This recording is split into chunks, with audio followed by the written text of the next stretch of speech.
Ngiyathokoza kakhulu kubaphathi bohlelo niwethu uGabisa kanye nomntwana okwamanye amanzi. Hlaka nomhlabathi siyo esikhulu. Undunankulu kaZulu, umfundisi uButhelezi.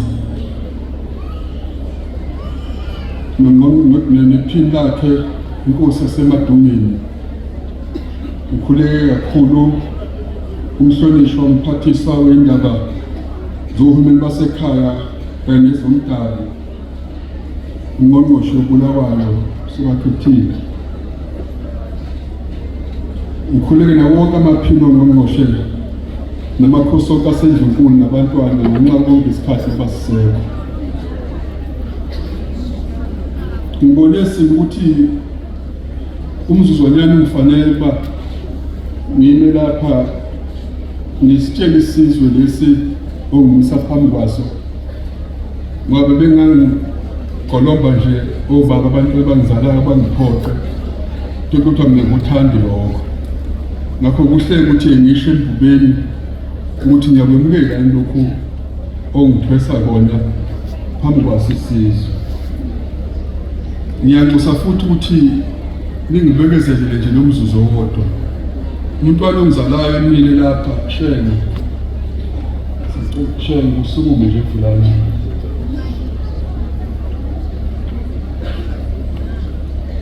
Ngiyacela Ngonyama ukuba isilo simqaphele umntwana lona ongizalayo. Ngingasho ukuthi njengoba ubabaza umsebenzi kaMpilo waphinda angene eqinisekisa ukuthi isihlalo siyavikeleka nani nesilo sisho ukuthi akwazi kube khona umsindo lapha ekhaya kungenxa yakhe. Ngithanda ukuphawula lokho na wonke amashenge akhona singahlala shenge bese ngisho ukuthi njengoba nibone njengathi uyabibitheka lapha phambi kwesilo kunesizathu Ngonyama. Imilando yonke yakhiwa ngezinto zokuqala engakaze zenzeke emhlabeni zenzeke bese kukhandeka umlando.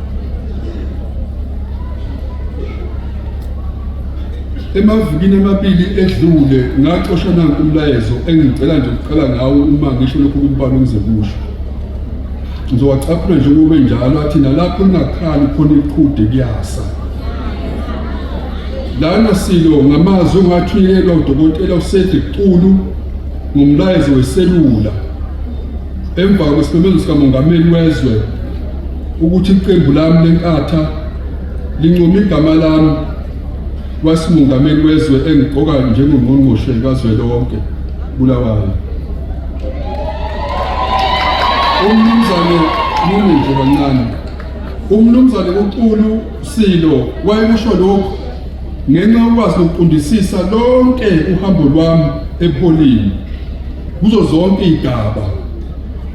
Lolu hambo lwami Silo akulona nje uhambo lwami siqu, kodwa luyisithombe esicacileyo esichaza ngalobukhosi lapha eMbongombongo lapha ekhaya. Okuhambo losizi, uhambo lwenyembezi, nohambo lomphefumulo wami Silo uqobo lwami.